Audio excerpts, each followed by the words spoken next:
어떻게 받습니까? 라고 물어보신다면은 구원은 신앙생활의 첫걸음이라고 말씀드릴 수 있습니다. 구원받지 못하면은 여러분 다 아시겠지만 죽어서 지옥 갑니다. 목사 자신이 성경적 구원론을 제대로 모르면은 자기를 따르는 사람들이 적든 많든 간에 다 옳은 길이 아닌 길로 가는 꼴이 된다는 것입니다. 그래서 성도들이 만약에 의심스럽다면은 굳이 거기 있을 필요가 없다는 것이죠. 성경적 구원론이 정립이 안 된 상태에서 성경을 읽으면요 많이 힘든다는 것입니다. 그러니까 성경을 읽으면서도 신학교든 교회든 어디서 배운 사람이라는 거예요. 그래서 그 사람이 많이 따르는 교회에서 프리칭을 하고 큰 교회를 섬기고 거기서 설교를 들으면 마치 내가 은혜를 받고 구원을 받을 것 같은 느낌이 든다는 것이죠. 그래서 그러한 감정에 치우쳐서 교회를 고르고 그 사람을 따라간다면 큰 우를 범할 수 있는데요. 그럼 그 분도 어디서 배웠다라는 것이죠. 그렇죠? 그럼 신학교에서 보통 나와서 목사 연수를 받고 목사직을 수행합니다. 그러나 그 신학교의 어떤 교단, 어떤 교파의 신학교를 갖느냐에 따라서 그 사람의 신앙관이 달라진다는 것이죠. 소위 말하는 루터를 따른다면 루터교 신학을 가면 될 것이고, 칼빈을 따르는 자들은 장로교 신학을 할 것이고요. 웨슬리를 따르는 사람들은 감리교를 할 것인 것이죠. 또 뭐 출처가 알 수 없는 순복음도 있고 그런데요. 어찌됐건 그 신학자들, 그 사람이 만든 그 사상을 성경 위에다 덮어 씌워서 그 교리대로 말을 할 수밖에 없다라는 상당히 아픈 참으로 힘든 시대인데요. 그것이 곧 하나님 말씀이라는 거예요. 네. 루터든 칼빈이든 웨슬리든 그 당시 수준의 사람들에 비해서는 월등한 사람들이었습니다. 예. 똑똑했고요. 영적으로도 하나님을 바라보는 사람이었다는 것이죠. 그래서 하나님께서도 그들을 쓰셨어요. 예. 그 당시로서는 들어 쓰셨습니다. 그러나 교리적으로 부족했기 때문에 그러니까 로마 카톨릭 종교 개혁으로 교회 개혁으로 나온 사람들은 어떤 교회에서부터 나왔다라는 것이죠. 그 교회를 인정했기 때문에 교회를 개혁하자고 나온 것뿐이라는 것입니다. 그러니까 로마 카톨릭이라는 교회를 인정을 한 상태로 개혁을 했다라는 측면이 강하거든요. 그렇기 때문에 유아 세례라든지 루터는 야고보서를 지푸라기 서신으로 말함으로써 로마 카톨릭 교도들이 야고보서에서 말하는 행위로서 구원을 제대로 답변할 수 없었다는 것입니다. 그리고 거기서 나온 모든 개신교도들은 다 로마 카톨릭이 주장한 유아 세례를 받아들였다는 것입니다. 유아 세례를 왜 받아들이지 말아야 될지는 성경에서 나와 있죠. 신명기 1장 39절 말씀 보면요. 또한 너희가 먹이가 되겠다고 말했던 너희의 어린 것들과 그날의 선악간의 지식이 없었던 너희 자녀들은 그리로 들어갈 것이니 내가 그 땅을 그들에게 주어 그들로 그것을 소유하게 하리라. 모든 아기들에게 일어나는 모든 신학적 논쟁을 해결하는 한 구절이라는 것입니다.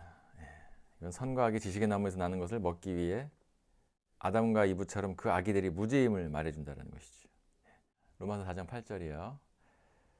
주께서 죄를 인정하지 아니하실 사람은 복이 있도다라고 하였느니라.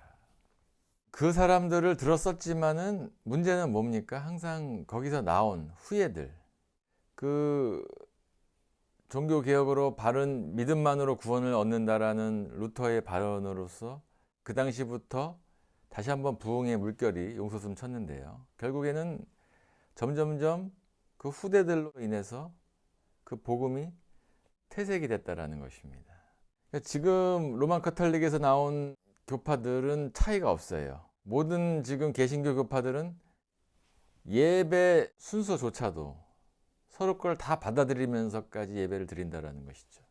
설교는 장로교식으로, 예배 순서 모든 것은 순복음식으로, 감리교도 장로 제도를 뒀고요. 그렇기 때문에 모든 것이 다 하나가 되는 듯한, 어떤 사람들은 머리가 똑같아서 교파로서 나뉠 이유가 없는데 나뉘어졌다라는 것이죠. 서로가 다 받아들였잖아요. 장로교도 은사주의인 순복음을 받아들였고, 그 역사 팩트 체크를 해보시면 아십니다. 그렇죠? 그럼으로써 결국에는 어떻게 됩니까? 지금 마지막 시대에는 어떻게 되는 거예요? 결국은 다시 도로 원점으로 돌아간다. 결국 로마 카톨릭을 인정한 그 사람들에 의거해서 나온 종교 개혁이 다시 원점으로 돌아가는 꼴이 됐다는 것이죠. 베드로후서 22절 그러나 참된 잠언대로 그들에게 이루어진 것이니 개는 그 자신이 토해낸 것으로 다시 돌아가고 또 돼지는 씻고 나서 그녀의 진창 속에서 뒹군다 하였도다. 결국은 뭡니까? 그 사람들의 어떤 교리적으로 모자랐던 부분적으로밖에 할 수 없었던 교리를 결국에는 우리들 현대인들의 머리에 이식을 해버렸다는 것입니다. 그것을 전통으로서. 그러니까 하나님 말씀이 어떻다라는 게 아니라 결국은 뭡니까? 칼빈이 어떻고 알미니우스가 어떻고 웨슬리가 어떻고 루터가 어떻고 이런 식의 해석을 성경 해석을 하기 때문에 어쩔 수 없이 반교리적인 해석을 따라가는 행태로 갈 수밖에 없었다라는 것이죠. 여러분 생각해 보십시오. 어떻게 15세기, 16세기, 1500년대의 사람의 그때 당시 해석한 것을 지금까지 그것을 배우냐는 거예요.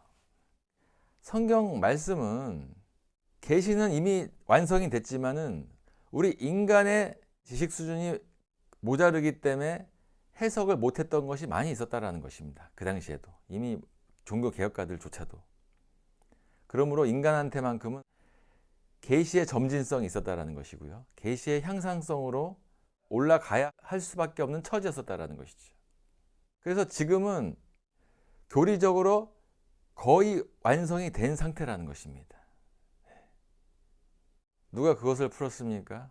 러크만이라는 분이 성경을 거의 다 해석을 했다라는 것이죠. 더 이상 풀 게 없어요. 거의 완벽하게 해석을 했기 때문에. 그렇기 때문에 계시의 향상성의 끝에 있는 지금 나와 있는 하나님의 말씀을 봐야 된다는 것이죠. 그냥 옛날 사람의 지식 수준에 머물러 계시면 안 된다는 것입니다. 거기서 하나님의 말씀이라는 것을 빙자해서 덮어 씌운 것밖에 안 된다는 것이죠. 결국 뭡니까? 예수님을 믿는다고 하지만은 그 개혁주의 사상가들의 틀에 있는 우리의 처지라는 것이거든요. 그렇다고 한다면은 모순이 계속 나올 수밖에 없는데 상식적이지 않으면은 우리는 계속 알아봐야 된다는 것입니다. 그럼 알려주십니다. 왜 한글 킹제임스 성경이 왜 제대로 된 성경인지, 이 성경이 다른 성경보다 낫다라는 게 교만해서 그럴까요? 절대 그렇지 않습니다. 하나님께서 거기에서 나온 다른 곳에서 나온 신학적 의도들이 불순하다든지 난해하다든지 모순이 있다든지 하면 찾으면 알려주신다라는 것이죠. 신명기 4장 29절 그러나 만일 그때부터 내가 주 너의 하나님을 찾으면 내가 그를 만나리니 내가 만일 네 마음을 다하고 네 혼을 다하여 그를 찾으면 그러하리라. 그러니까 짬뽕이 돼버리니까 어떤 현상이 벌어집니까 지금? 어떤 때는 오직 믿음만으로 구원을, 어떤 때는 구원을 끝까지 지켜야 된다, 견뎌야 된다. 천국 가려면 또 죽는 날까지 의롭게 살아야 되고 좋게 살아야 되고 선하게 살아야 된다.